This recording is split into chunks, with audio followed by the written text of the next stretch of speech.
aja jërë ngeen jëf mbokk yi seetaan seen Lutte TV Baye Fall baa ngi leen di siyaare ñu ngi amaat mbégte bu baax amaat contentement bu baax a baax waaye di profité waale nag ci baalu ak ci weeru koor gi ñu nekk yal na yàlla nangul ñu lépp luñ ci jaamu yàlla yal na ko yàlla nangu yal na yàlla def jàmm ci réew mi nga xam ne fi la ñu nekk waaye mbokk yi nag tey damaa doxantu ba ci fi nga xam ne moom mooy place Fallou Ndiaye ni ñu amee habitude des fois bu jógee ci koor ñu seeti mbër yi ñun nag suñu habitude mooy bu ñu jógee ci koor ñu seeti ñi nga xam ne ñooy les bailleurs les promoteurs yi nga xam ne tey lamb bu mën a am ñi ñoo ko tëgg tey nag loolu waral ma ñëw si ki nga xam ne moom mooy Ndiaye production ñu fas yéene waxtaan ci làmb ñu fas yéene waxtaan ci koor en tant que promoteur ndax jëm na ci ay bés yu mag a mag ci wàllu làmb xam naa ne am na yeneen yoo xam ne war na ci toppal yooyu nuñ koy démarrer ci koor gi ak li nga xam ne moom mooy actualité xew ci làmb lépp nañ ci waxtaan ak parcours am Ndiaye production lépp nañ ci waxtaanee gars yi ci seen Lutte TV lay xewee maa ngi profité nag di nuyu ki nga xam ne moom mooy Mame Cheikh maa ngi lay nuyu bu baax a baax Fodé maa lay bëgg bu baax Edi borom nit simple maa ngi lay bëgg bu baax a baax ñu bàyyi Ndiaye mu nuyoo ko mbokk yi seen Lutte TV Ndiaye maa ngi lay nuyu bu baax a baax di la jox sa wàccuwaay bu baax. Badou Mbaye ñu ngi lay fay di la nuyu di la kontaane di nuyu Idi di nuyu Mame Cheikh di nuyu seen ki ngeen àndal Fodé di nuyu mbokku ñi nga internet yi nga xam ne ñu ngi seen seen Lutte TV di nuyu kilifa gi nga xam ne moo ko moom di suñu wóolare di am mbégte tey pour nga dalal ñu waxtaanee làmb di balu àq tamit sénégalais yi ci weeru koor gi di leen balu àq te fu jullit nekk rek ñu ngi lay balu àq di la balu àq di ñaan yal na bañ a nekk suñu mujj koor di ñaan jàmm ci réew mi di ñaan xiwal. jërëjëf nuyoo bi am na solo le numéro 1 Ndiaye fan la jógee. waaw non le numéro 1 moom comme ni nga ko waxee rek gars yi ñoo ñu koy tuddee xam nga ñun moom taxaw ñu ne ñooy le numéro 1 dañuy tëgg Ibama di tëgg vraiment di fa wane ay performance yu am solo ba reporter yi ak. journalistes yi ñoom ñoo ñu tuddee le numéro 1 tey bi ñu ko tuddee tamit boobaak léegi ñu ngi def ay performance di gën a yokk suñu kàttan ci làmb di gën a yokk suñu xalaat di gën a yokk suñu koom-koom pour gën a vraiment satisfaire li nga xam ne mooy amateurs yi te gis nañ ne heure bu ñëwee gars yi dañu am satisfaction totale te loolu yaakaar naa dafa am solo te it foofu la nit ñi xaar loolu la ñuy xaar ci ñun. mais secret Ndiaye production ba bu jëlee ñaari xale yu ndaw booy leen sax mu nekk événement bu mag a mag. waaw secret Ndiaye production. mën nañ ne liggéey la ndax Ndiaye production équipe la di équipe boo xamante ni wax dëgg yàlla ay jeunes ñoo ci nekk ay xale yoo xamante ni am gëm-gëm am vision di ñu jàppale te yàlla tax ndax tout le temps li may wax rek Ndiaye production équipe bi ñoom dañuy jàppale te yàlla tax du lu ñuy laaj du loo xamante ni dañ koy seex ak ñoom wala ñu leen koy jox déedéet dañuy jàppale te yàlla tax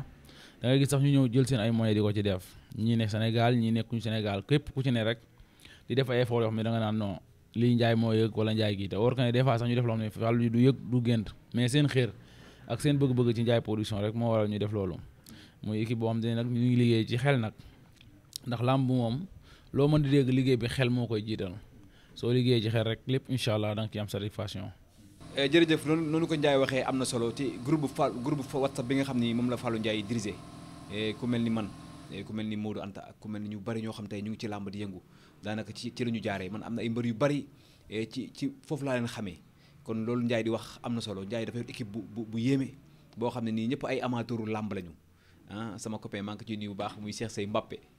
kenn du ma ak gars yu bari yoo xam ne nii kenn ku nekk rek yàlla dimbali na la ci wàllu xam-xam ci wàllu làmb mbokk yi ni comme ni ko Ndiaye waxee rek mais Ndiaye problème bu Ndiaye ba ni ko Ndiaye waxee naan moom mooy déranger bu ko neexee yëngal bu ko neexee mu ne tekk bu ko neexee def bruit loolu Ndiaye lan la.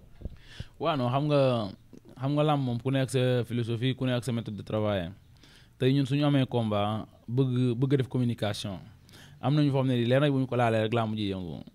waaw nag dañuy xel mais nag lépp ci xel mu sell duñu wax lu déplacé kenn duñu wax leen loo xam te nii nit ki ne toog mu nekk feebar ci moom mais xam nañu ay feem ak ay secret yoo xam ne nii bu ñu ko defee rek làmb ji yëngu ñëpp ay wax force xam nga bëgg dem rek génn nañ ne tiktokeur yi dañuy fayeeku. non loolu dinaa si ñëw parce que man mii rek on nañ man na man xanaa ci nga bokk ma ne man mii man. léegi tiktokeur yi ku ngay def live naan man bokkuma jeeg man lii man lee c'est-à-dire kon moo lay wan ne Ndiaye am nañ ay méthode équipe bi am nañ ay méthode de travail yoo xam te ni suñ bëggee dara yëngu rek force dañu koy yëngal te yaakaar naa loolu moom ku ne xam na ci Ndiaye production équipe am luñ bëgg mu mel ni rek incha allah noonu lay mel te bientôt nañ ci xam dara. man xam naa ni xol bi dara nekku ci moom ndax ku baax la wax dëgg yàlla taalibe Serigne Touba la bu wér a wér mais dafa Ndiaye tëgg ci événement yoo xam ne nii combat royal am ay combat centaine de millions am Ndiaye tëgg combat yoo xam ni du àgg yenn millions yi waaye dama xam ne damay gis ni bruit bi nga xam ne nii moom la combat royal bi def bruit bu gën a rëy moom la journée Ndiaye di def loolu Ndiaye lan la quoi loolu Ndiaye mystique la wala lan la quoi. waaw Badou nag man làmb moom bokk naa ci ñi gën a moyen ci affaire mystique ndax man pour man mystique moom ay naxaate la rek man loolu laa ci gëm wax dëgg yàlla ku ne nag sa gëm-gëm du ma ne ñuy ñaan lu mënuñu du ma ne ñaan amut mais man wax dëgg yàlla gëwuma ko moom man li ma wóor mooy su may tëgg làmb national bi su ma dee def ay sarax du mat 5000 te sarax yoo xam ne man maa koy génneel sama bopp des fois ma woo sama kilifa sama yaay ne ko saraxel may laax wala yooyu dem ndax am na lu ëpp importance dem ci ay sëy di ñaan loo ko def affaire li am solo mooy fexeel am sa ñaanu waajur pare beneen bi mooy boo demee tey Ligue des Champions mu ngi am nii benn sëy ñëw fa pour ñaan a gaay buy stade fees dañu am ay match derby yoo xam ne nii buñ to tëggee rek mu neex tey Sénégal bu dee football bi muy football ak Égypte gis nga stade Abdoulaye ni mu mel dafa fees dell Sénégalais yi yow yaa leen di jox lu tax ñu ñëw mais ay sëy mun na dee niñ ci saat man loolu laa gëm loolu moom sama gëm-gëm la mais nag ku ne ak gëm-gëmam ku ne philosophie mais man musique moom gëwuma ko ci làmb franchement parler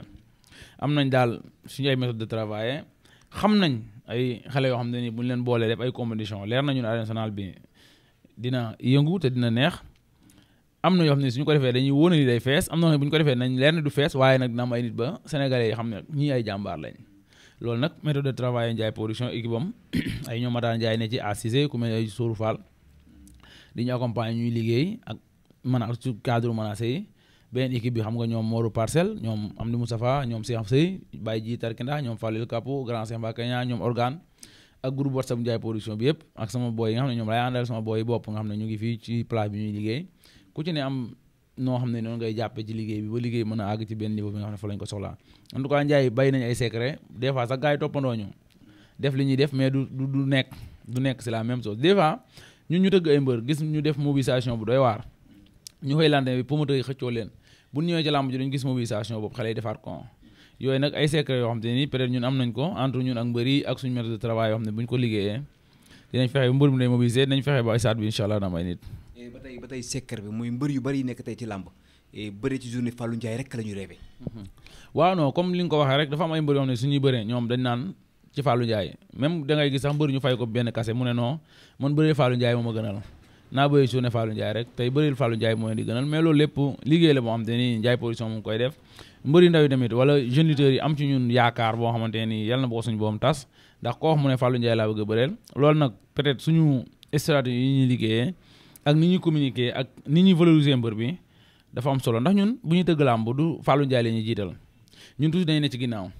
mais mbër mi la ñu war a jaay mbër mi mooy produit bi ñu war a jaay tey booy tëgg làmb di jaay sa bopp bon yow jaroo dara ndax kenn du la ñëwal mbër mi moom ay supporter kon tey mbër mi ngay tëgg devant la scène di ci communiquer ba Sénégalais yi xam ko ba ay supporter am xam ko gox bi mu dëkk xam ne kii dafa war a bëre léegi nag loolu dafa ñuy dimbali ci ba nga xam ne ni mbër mi toujours rek ay nitam ay am di jàmmam waa ko ñam ñëpp dañu xam ne diw day bëre dimanche loolu nag dafa am solo mais nag su fekkee da nga bëgg a yow nekk promoteur toujours yaay nekk devant chaîne fu ñu la gis yaa ngi wax di def ay promotion boo xam ne sa bopp ngay defal promotion da ngay dem ba suul événement bi nga xam ne ngay def te événement bi nga war a porter pas yow te loolu gars yi des fois dañ ciy juum. jërëjëf loolu am na solo loolu Ndiaye wax am na solo te dañ koy gis des fois da ngay gis promoteur bu tëgg làmb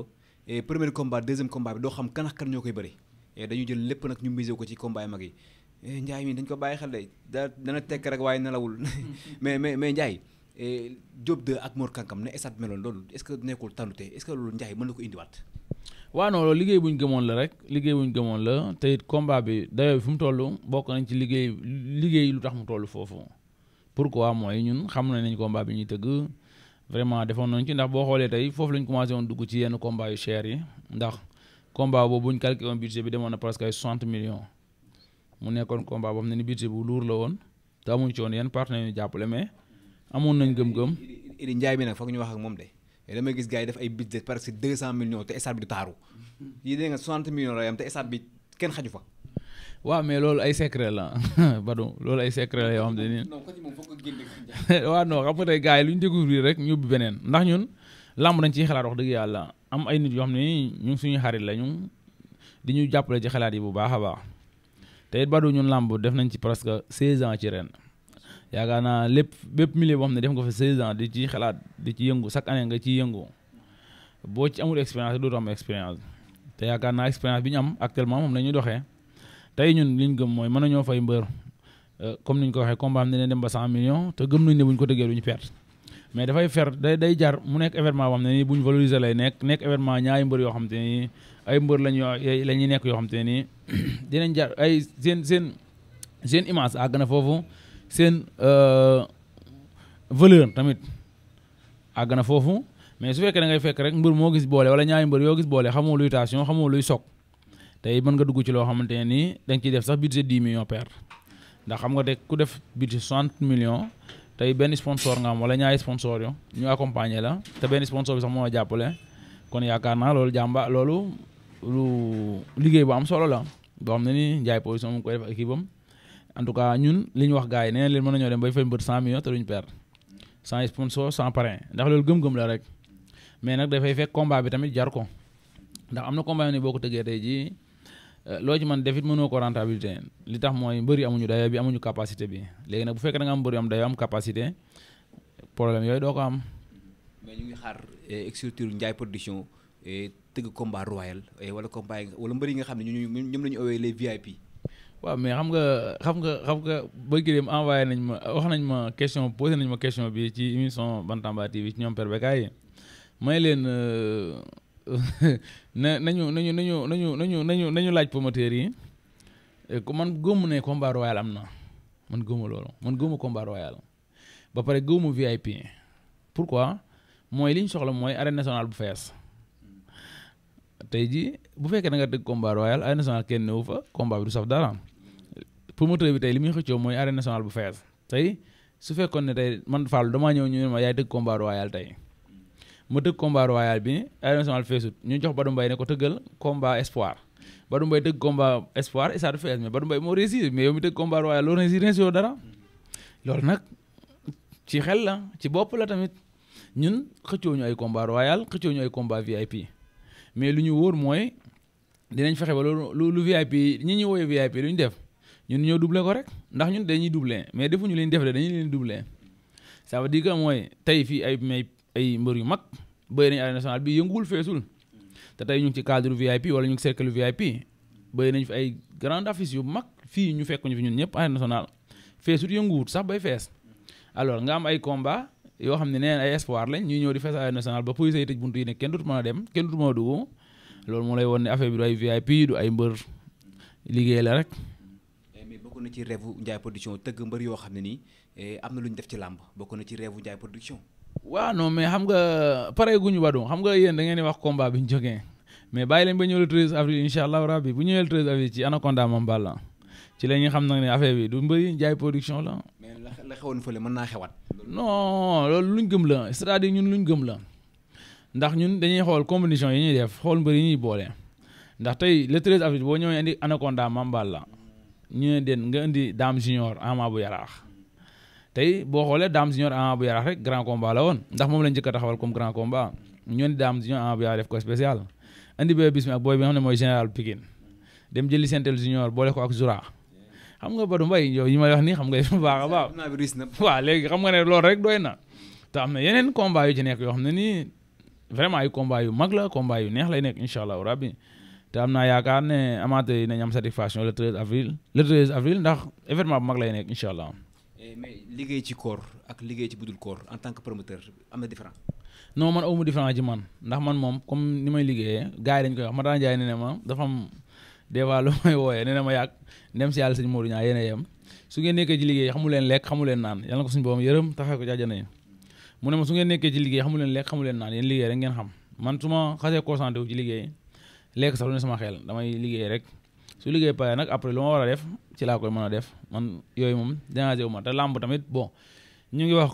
promotion ak koor mais ci koor ngi gën a mën a am temps sax pour mën a def sa communication ndax bu dul koor da ngay bari ay activité toujours yaa ngi ci lu ne mais bu dee koor sa activité du bari ca liggéey ngay focus concentré wu ci mën nga concentré wu tamit sa événement li nga war a def li nga war a def dèjà ñun le 13 bi incha allah rabbi le 13 avril bi fii ak vendredi bëgg nañoo commencé bu baax communication bi defar photo shooting yi mbëri génne ko commencé plateau yi émission yi ñu commencé ko vraiment liggéey ci liggéey boo xam te ni dañ xam ne le 13 avril incha allah dina am événement bu mag bu am. doo xaar ba ci kanam ndax boo génnee dëkk bi yëngu de. waaw non génn mënut a ñàkk actuellement nii gars yi ñu ngi ñuy sollicité mbëri sax. doo xaar gars yi àggali. mbëri sax ñu ngi ñuy woo di ñu sollicité ne ñu il faut ñu régler leen gérer leen seen affaire am naa yaakaar le 13 incha allah fii ak vendredi nañ commencé liggéey bi ci côté communication moom dañuy ñëpp nañ ci gis seen bopp. coow li nga xam ne moom mooy xew ci làmb yàggul ba ñu arrêté làmb ñu léegi làmb 19h lay jeex Ndiaye mu ngi waajal le 13 lu Ndiaye gisee loolu 19h làmbam jeex. waaw non mais xam nga làmb amul coow ndax tey avant problème da am dara di am làmb 19h la ñu wax ne ci la war a jeex amul leen lu ci changé leen rek moo ci changé mooy ñu ngi war a commencé moins le quart ñu ngi war a commencé 17h moins le quart léegi ñu ngi commencé 16h30 kon boo xoolee 15 minutes rek moom lañ ci arrêt yokku te yaakaar naa man li ma gëm mooy 16h30 ak 17h moins le quart ku ci mënta feesal arène nationale wala ku ci mënta am lamb ju neex mënatoo am lamb ndax lamb bu ñu ne ba 4h30 te nit ñi mënuñoo ñëw moom jàpp na nit ñi duñ ñëw li am solo mooy ñu tëgg ay événement tëgg ay combat yoo xam ne nii déjà boo xoolee tey Franc Ama Baldé à part de 10h gars yi commencé nañoo dugg boo xoolee tey bii fii man suba tëggee Siteu ak Modou Lo avant 10h gars yi commencé nañoo dugg Makan c'est la même chose kon tey li am solo mooy tëgg ay événement yu mag soo tëggee événement yu mag yaakaar naa yow soxla woo sax heure te événement yu mag yooyu ñaan day tardé sax ci yoon moom moo war a njëkk gën a teel a tas ndax boo xoolee tey ji Ama Baldé Franc avant 16h30 presque stade fees na ba ñu dugg 17h30 fekk na stade bi plein fees na kon yaakaar naa loolu wóota tardé kenn war nañu ko mën a organiser noo xam ne ni mu gaaw mais loolu nag CNG moo ci gën a jëlay matuwaayam gën cee liggéey noo xam te ni incha allah rabbi lamb dootu guddee dina di teel tas sans problème ndax nit ñi ni ma koy waxee rek ba amul benn promoteur buy tëgg lamb di ñaan yàlla violence am fa wala nit ñàkk fa bakkanam wala nit sax xoosu fa kon tey promoteurs yi ñoo gën a bëgg ñi seetaan si lamb ñibbi ñëw si jàmm ñibbi si jàmm. lan la CNG war a yokk ak lu mu war a wàññi ci lamb. waaw non CNG li mu war a yokk bari na dafa am mission boo xam ne ñu ngi ko dénk président Malick te yaakaar naa commencé na ci liggéey ndax wax dëgg yàlla mu ngi liggéey ndax lamb moom du lu ñuy seetaan lu ñuy jëf la te yaakaar naa bi mu ñëwee ba léegi mu ngi wone boppam ci côté bu liggéey ci côté ubbeeku te yaakaar naa comme ni ko président bi daa defee woon rek ubbeeku dafa am solo ndax lamb boo fi nekk ubbeeku rek pour nga doxal ko day yomb ubbeeku de trop bi nag baaxul mais ubbeeku tamit am na solo ba nit ñi man di gis seen bopp ci li nga xam ne ci moom la ñuy def fexe ba secteur yëpp nga négocier ak ñoom di waxtaan ak ñoom ba vraiment man leen tempérer ba nga xam te ne ni daal tension yeeg yenn pression yi na wàññeeku bu baax a baax. yow conseil nga ci CNG est-ce que yàq président bi yéen a ngi di déggante di communiquer. waaw non ñu ngi déggante man su ma gisee lu ma jaaxal boo gisee léegi waxatuma sax sànni may xeer loolu la xam nga mbir boo ci bokkee da ngaa war a di yëglu buñ la faalewul nga doog a génn ak say xeer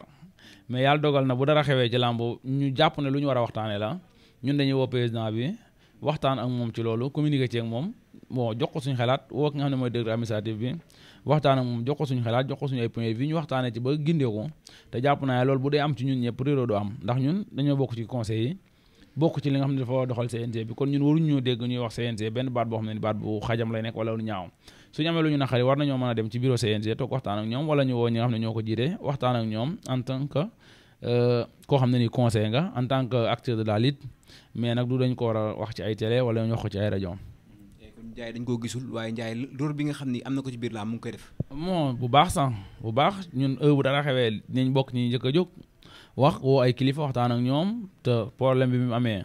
kilifa yi nga xam ne ñoo ngànk làmb ku ci ne discuter nañ ci ak yow waxtaan nañ ci ak yow waxtaan boo xam ne ci luy defar la ci luy yokk la ndax tey làmb bu ñu ko arrêté Sénégal gépp lañ ko arrêteel mais mbëri ñoo ciy gën a loru te ñaanuñu yàlla tey mbëri di loru ci loo xamante ne nii vraiment te ñoom ndax Fallou tey fi nga ko fekk fi lay liggéey bu làmb doxee làmb tëj nañ ko fekk yaa ngi fekk Fallou muy liggéey buñ ko tëjeen fii ak 10 ans fi mu toog du fi jóg day xëy ubbi place am liggéeyam jàpp njàmburam moo tax nag ñu war a xalaat ne làmb du promoteur bi lañ ko tëjal buñ ko tëjee mbëri lañ ko tëjal ak ñi nga xam ne ay ndaw lañ amuñu xëy amuñu fuñ dem làmb lañ yaakaar ñoo tax ñu tëj làmb mais du promoteur bi moo tax ñu tëj làmb. mais Ndiaye production am na yaakaar ne làmb dina ubbi yàgg rek. waaw non dafa war a ubbi c'est-à-dire du yaakaar man li ma wax bëgg yemb rek kenn wut a ñaan sax pour mu ubbi ndax Sénégal yi ñoo am droit bëre promoteur yi am droit tëgg làmb mbëri am droit bëre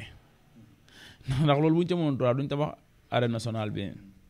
duñ tabax ay stade pour football loolu bu ñu koy def moo lay wane ne ña fa nekk ci réew moom muy population muy ndaw ña muy jeunesse ba li ñuy def dañ ci am droit tey ñun dañoo am droit tëgg làmb état amul droit tëj làmb ji ndax dafa jaay nit ñi ay licence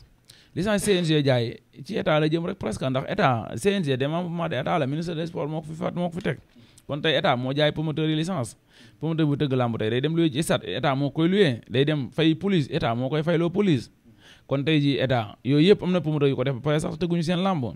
kon am na moom ne nii tooñ nañ ko mën a jàppee sax wax dëgg yàlla mais man gisuma lu war a tax ñu tëj làmb. kon am nga ci mbégteel bu baax quoi. bu rëy sax te rafetlu ma ko te du ma ko mas a rafetlu te du ma ko mas a cautionné man nee naa leen man en tant que Ndiaye Production laay wax li ñu def tegul fenn te waruñu koo def ndax gisuñu ñun lu tax ñu war koo def ndax bu dee violence la politique bi moo gën a violence fuuf ñu ngi rayante ñu ngi xeex ñu ngi def seen lépp leader politique ci élection législative yi Malick Gakou dañoo damm loxoom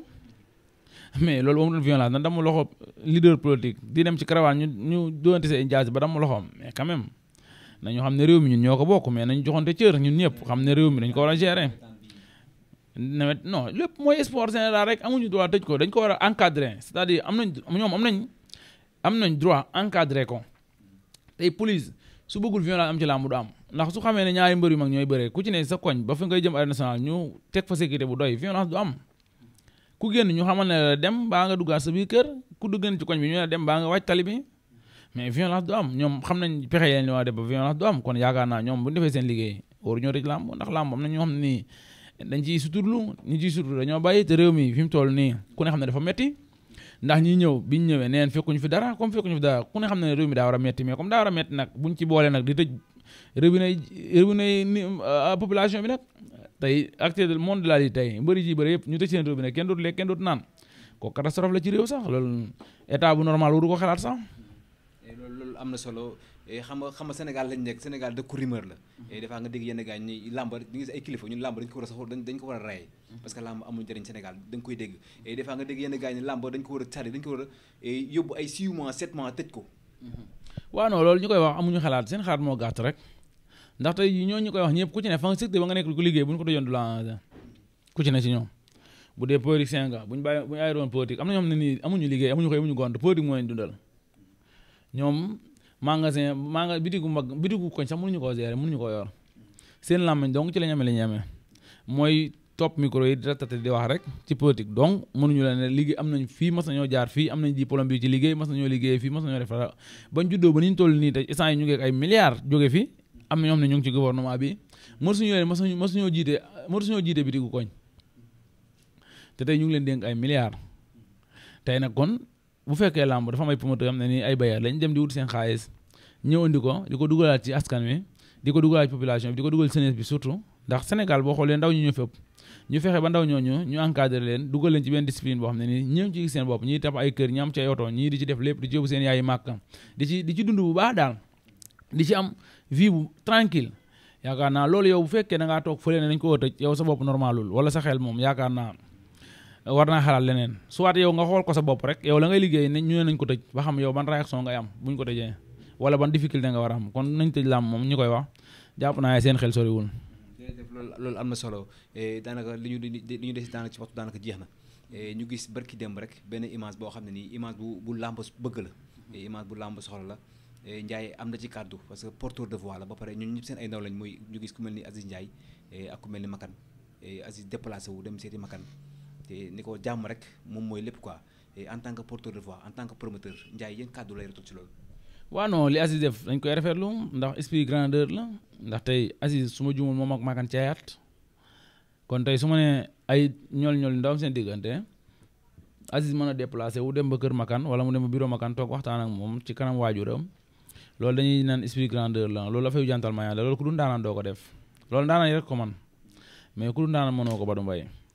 bon li ñuy wax Makan mooy comme Magam seet si na ko bu defee semaine wala ñaari fan daa war a déplacé waat dem seeti Magam ñu gën a waxtaan gën a ànd nekk benn di communiquer di bañ di gëj di déggante ndax yu ci ëpp ñàkk a déggante da koy waral ndax làmb dafay milieu boo xamante ni yaane ma maay la ji da cee bari mais ni su ngeen dee communiquer déggante maane la yaane ma ji dina wàññeeku ndax su ngeen lu ngeen dégg waxtaane ko rek problème du am te man li ma gëm mooy Makan mi ma xam naa ko bu Makan avant muy nekk promoteur laa ko xam ñoom ay relation yu am solo ñu vraiment am ay relation yu rafet sax Aziz c'est la même chose ma xam ko mais ñoom ñaar ñi ma xam gisuma ci nitu problème franchement problème gisuma ci nit ko xam ne nii comme problème la. gars yi ne ci ginnaaw la defa waaw non xam nga loolu mënut a ñàkk ndax tey ku ci ne am nga ñu ne sa ginnaaw tey képp kuy promoteur am na ñu ne sa ginnaaw di wax mais li am solo rek mooy ñu defaraat seen i toogaay xam ne ay kilifa lañ xam ne ay mag lañu ñu ànd bokk ndey bokk baay ñu fexe làmb jariñu ci làmb gis ci boppam bu baax a baax. Balla Gaye Siteu nag. waaw Balla Gaye Siteu ci làmb lañ nekk rek xam nga Balla Gaye Siteu bi ñu nekkul ci làmb waxantewuñu dara li ñu wax daa newu ci man ma dégg Fadam ñuy attaqué Fadam wax dëgg yàlla man d'accord ma ñuy attaqué Fadam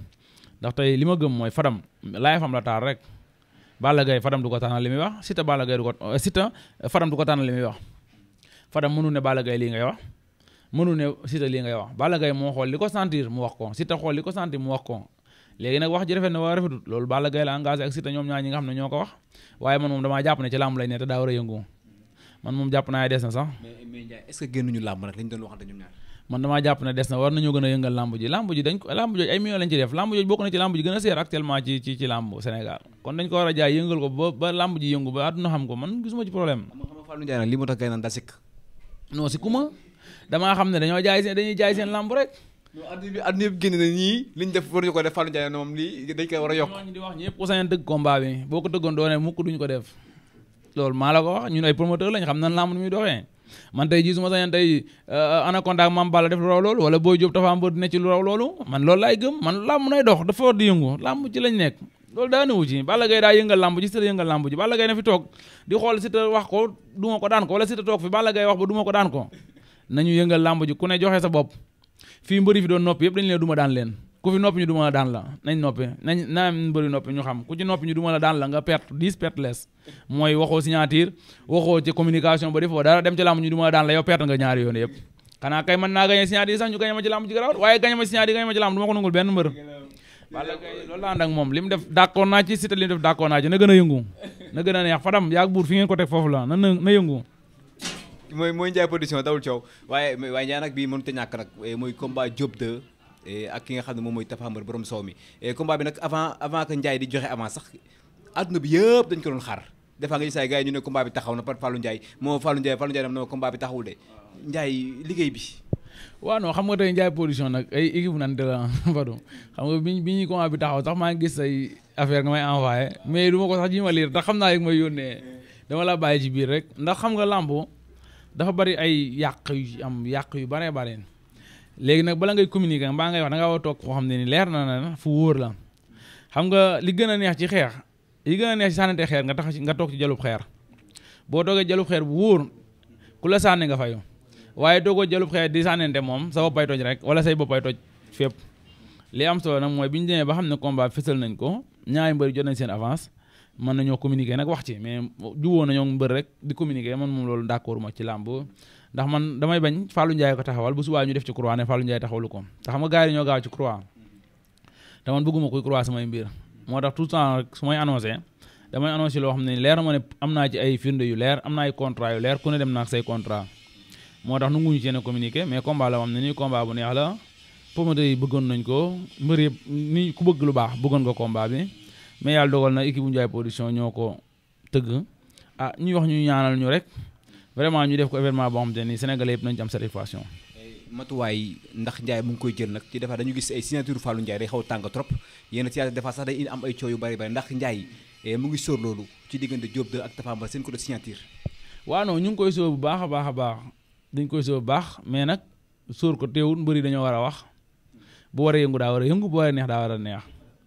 lamb il faut muy yëngu lamb mbëri noppi yëpp amuñu dara amuñu xaalis amuñu combat ñu noppi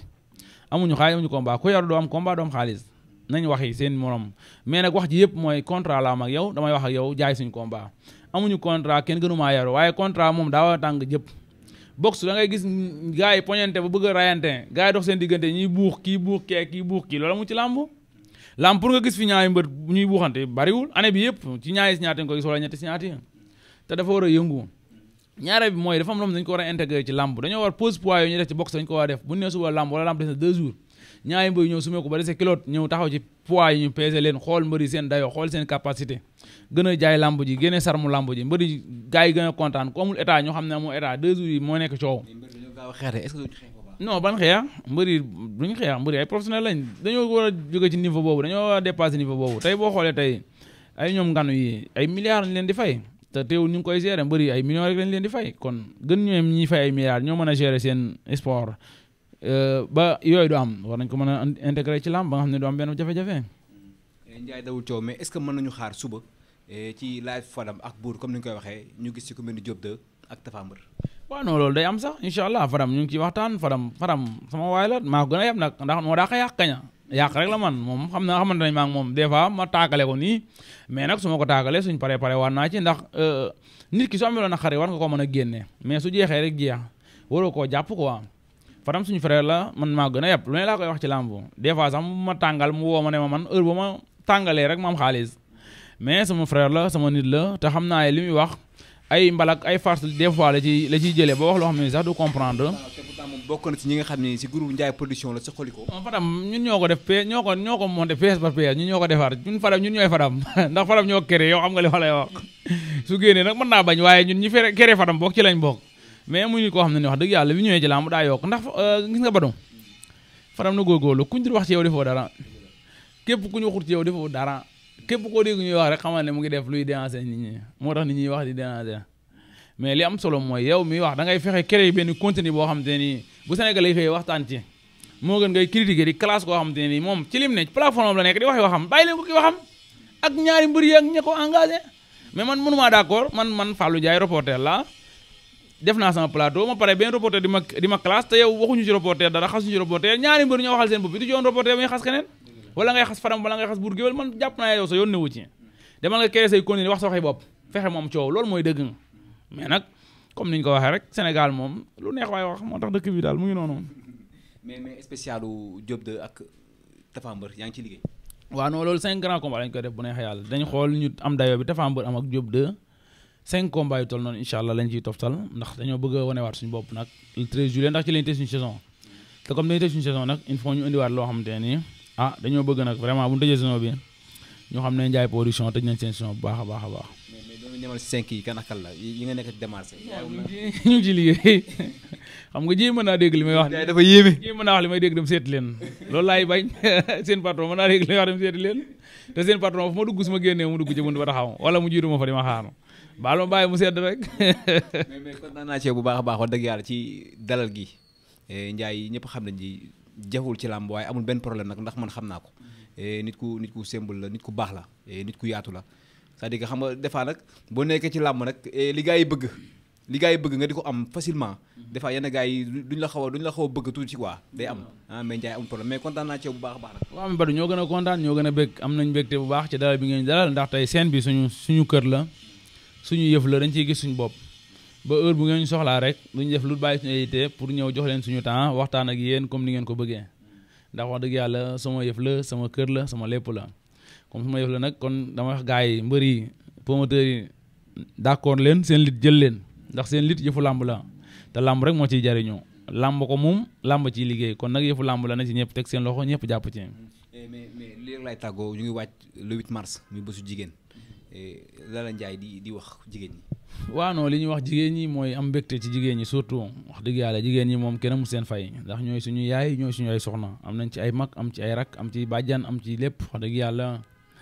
bisu jigéen ñi suñu bis la boo xamante ne wax dëgg yàlla bis bu rëy la ci ñun ndax ñun dañoo fonk jigéen lool wax dëgg yàlla fonk suñu yaay lool ndax nit moom amul lu ay waajuram te su fekkee da ngaa judd sa waajur bu góor teel a génn àdduna yow presque lépp yaag sa yaay yéene ko def kon yow doo def lu fonk ko bu baax gëm ko bu baax a baax ndax man moom sama lépp sama yaay la su may dëgg làmb moo may ñaanal su may dëgg làmb su may defi sarax moom ma koy defal lépp lu may def sama yaay la ndax moom laa am te moom moo koy defal wax dëgg yàlla mu nekk loo xam te ni